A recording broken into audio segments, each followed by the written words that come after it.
Boa tarde, pessoal. Estou novamente aqui trazendo uma pílula de informação, ou melhor, uma pérola de saúde, junto com meu amigo Dr. Ricardo Leme.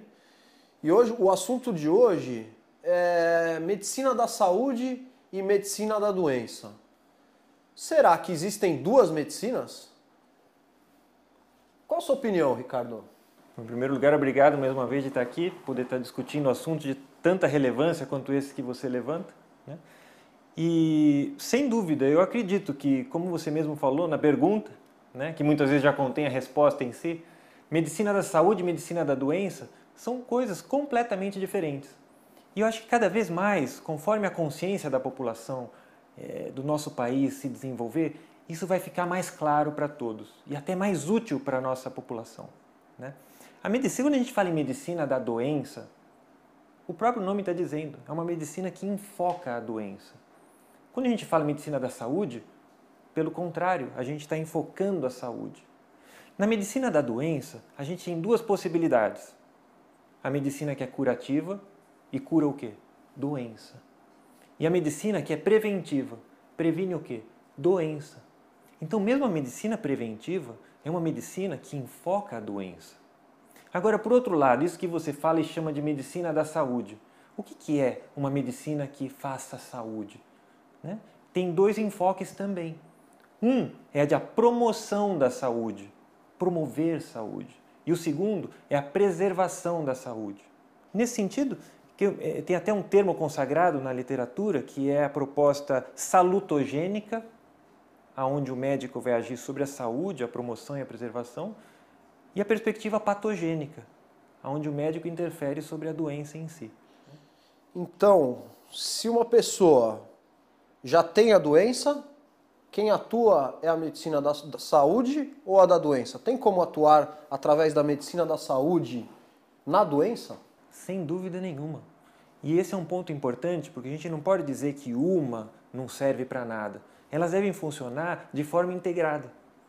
Mas desde que nós percebamos que, uma vez que o conceito de saúde, na sua perspectiva mais ampla, esteja ligado à consciência, a medicina da saúde, ela deve ser sempre mais desejada do que a medicina da doença.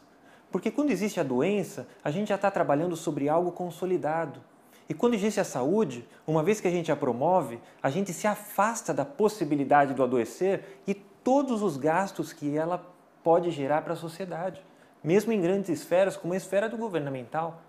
A própria política de saúde certamente se beneficiaria de um programa em que a gente promova a saúde, em detrimento do correr atrás da doença. E é muito interessante, Alexandre, que você lembra que quando a gente fez o juramento de Hipócrates, logo que a gente se formou, lembra? A gente jura por Hipócrates, né?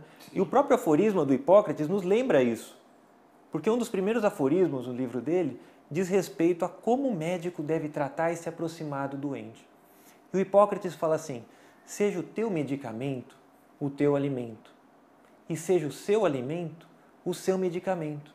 Então a saúde é uma atitude que a cada momento a gente está tomando, é uma escolha que a cada momento a gente está fazendo. E nesse sentido, saúde e consciência são irmãs, porque quanto mais consciente o ser estiver, maior vai ser o seu potencial de viver uma vida saudável. Então, indo para o outro polo, para o polo da doença, a gente pode dizer que a doença é uma segunda chance para a pessoa que não acertou o caminho da saúde? Não, sem dúvida. E esse é um problema sério na forma como a gente pratica a medicina, porque a gente combate a doença. A gente não se permite a possibilidade de olhar a doença como uma oportunidade. Oportunidade do quê? De resolver alguma questão na nossa vida que de outra forma a gente não resolveu com a nossa consciência. Então a doença não é algo para ser desprezado ou lutado contra ou se fazer uma campanha de combater, mas uma campanha para se compreender o porquê daquilo e o porquê de algumas doenças estarem mais próximas de algumas populações, de alguns grupos familiares, de alguns grupos étnicos. Será que existe um simbolismo naquela doença? Isso que eu estou falando não é novo, tem uma ampla literatura que discute esse tipo de assunto.